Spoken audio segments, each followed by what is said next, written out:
regulamentação dos concursos públicos. Caminhamos para um estatuto do concursando. Esse estatuto já existe. Esse estatuto já existe.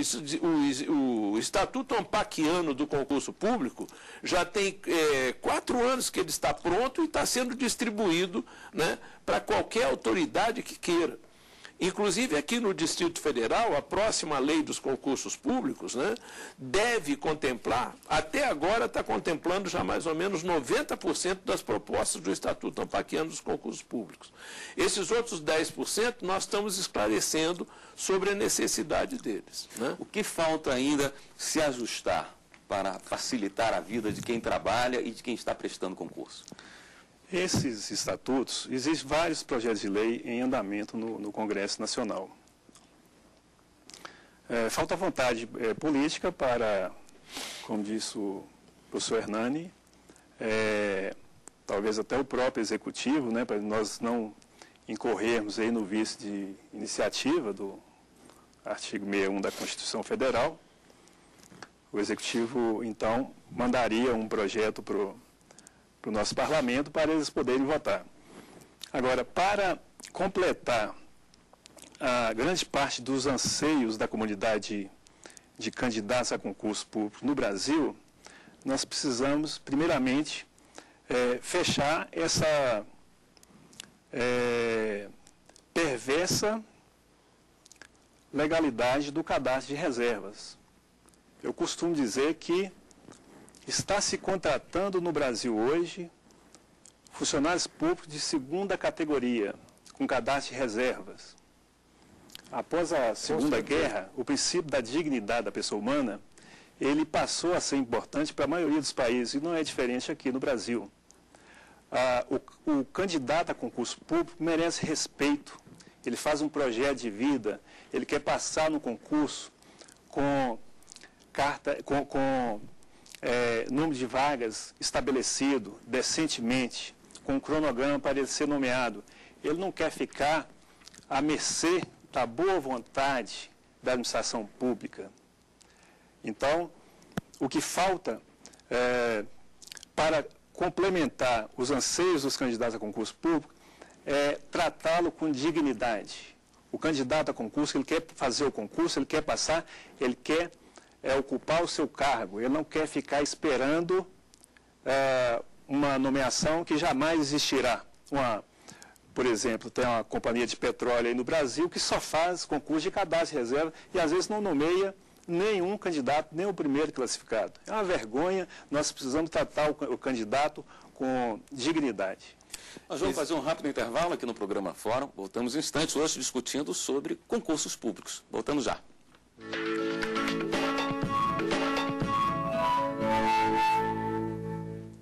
Estamos de volta com o programa Fórum. Lembrando a você que nos acompanha que se quiser participar do nosso programa, pode ser através do e-mail forum@stf.jus.br. Professores, dentro dessa decisão do Supremo, foi prevista alguma situação de exceção? Estamos de volta com o programa Fórum. Lembrando a você que nos acompanha que se quiser participar do nosso programa, pode ser através do e-mail forum@stf.jus.br. Professores, dentro dessa decisão do Supremo, foi prevista alguma situação de excepcionalidade, onde não seria necessário contratar todas as pessoas que estavam previstas no edital? Foi sim, e é similar ao previsto lá no inciso 3º do artigo 69 da Constituição Federal. Você sabe que o funcionário público ele não tem 100% da sua estabilidade. Se ocorrer um fato intenso, guerra externa, calamidade, a administração pública pode demitir os funcionários públicos, pagando-lhes uma indenização de uma remuneração a cada ano de trabalho. E nessa decisão do Supremo foi colocada a excepcionalidade, mas tem que ser em casos... Claro? Oi? Ficou bem claro? Ficou bem claro que tem que ser fato superveniente, tem que ser posterior ao lançamento do edital.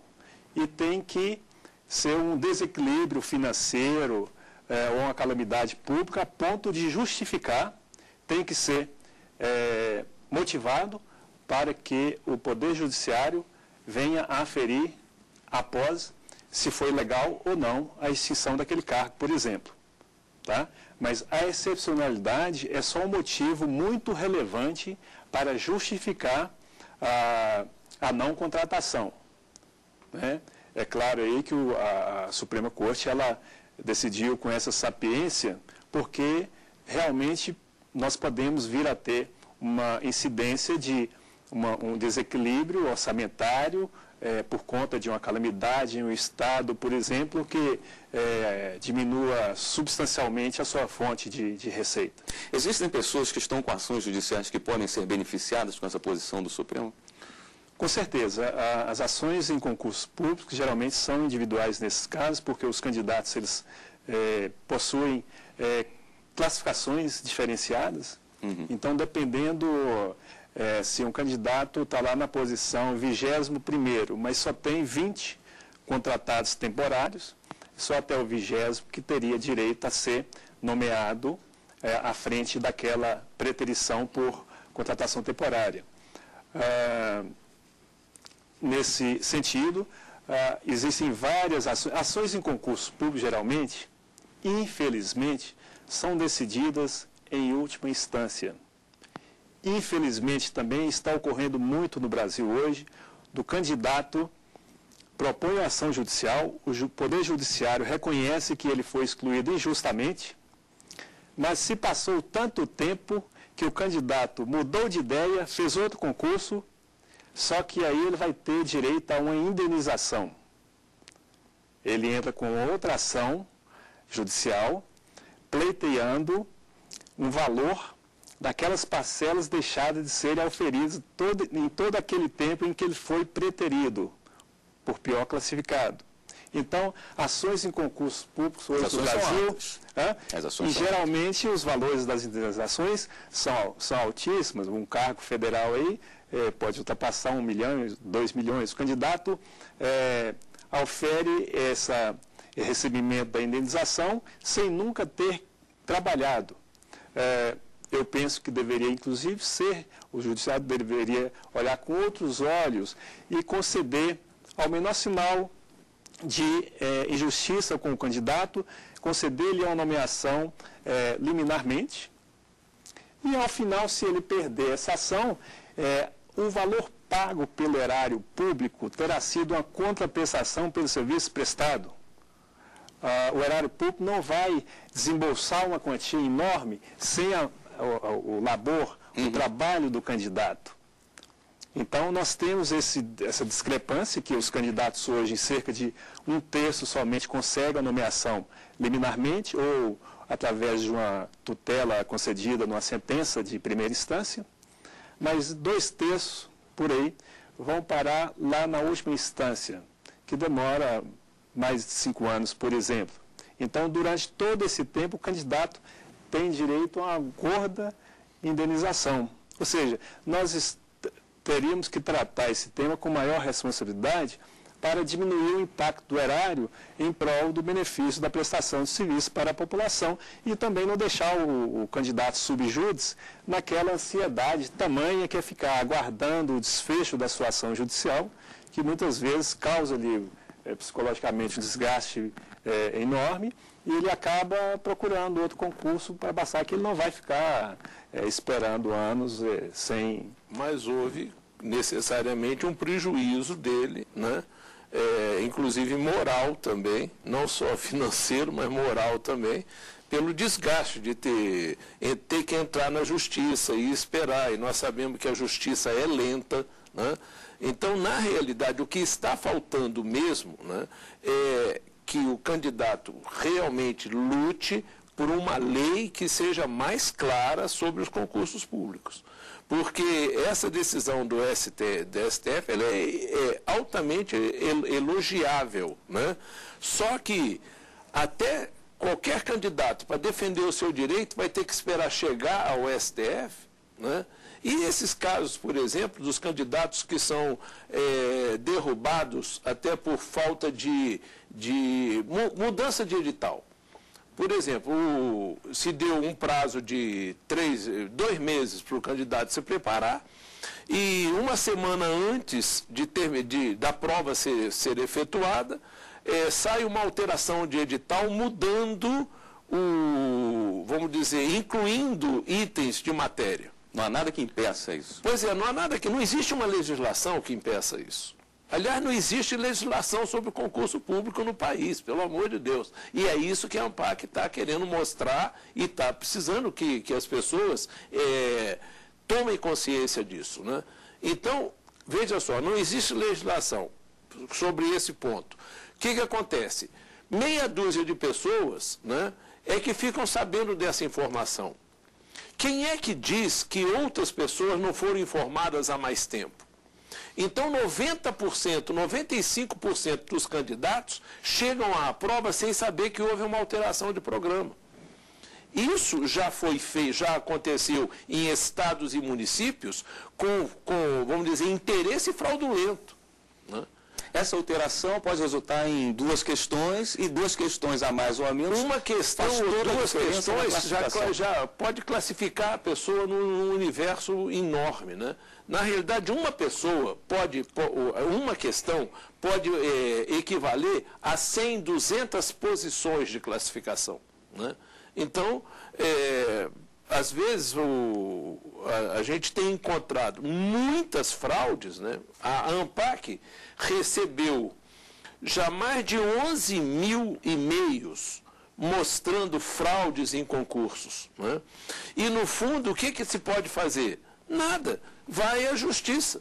Mas a justiça não decide, porque não existe uma legislação pertinente. É um hábito do estudante estudar o edital antes da prova, ou só se ele não tem uma boa classificação que ele vai correr atrás do prejuízo? Ele deve ler o edital, estudá-lo? Sim, então o primeiro papel do estudante, a obrigação dele, se ele se inscreve, é conhecer o edital, né? Porque o edital é toda a lei para ele.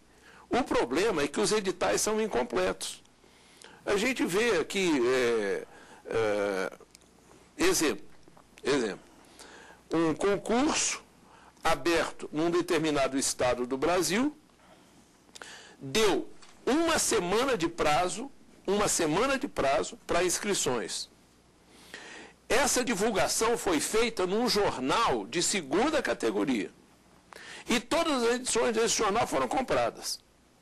Então, o que aconteceu? Foi um concurso já com interesse de ninguém concorrer, porque já havia as pessoas interessadas para poder se registrar nesse, vamos dizer, para serem contratadas nesse concurso, né? Casos, por exemplo, de bancas examinadoras que são constituídas para apenas elaborar um concurso e depois elas são extintas, né? E depois desse concurso a gente percebeu que as pessoas que passaram foram todas pessoas indicadas pelos prefeitos e pelos vereadores. Então, isso existe no Brasil ainda.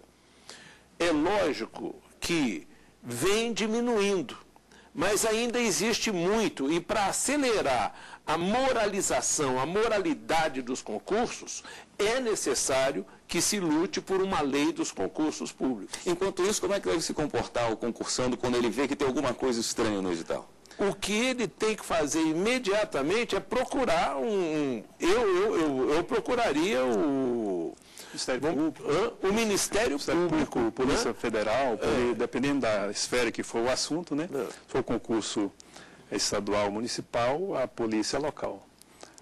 Se for um concurso federal, Ministério Público Federal, Polícia Federal, fazendo denúncias para ver se chega aos reais fraudadores.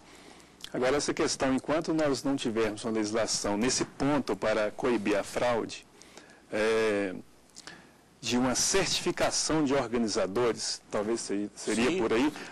Nós temos organizadores hoje fazendo concursos, principalmente municipais e de alguns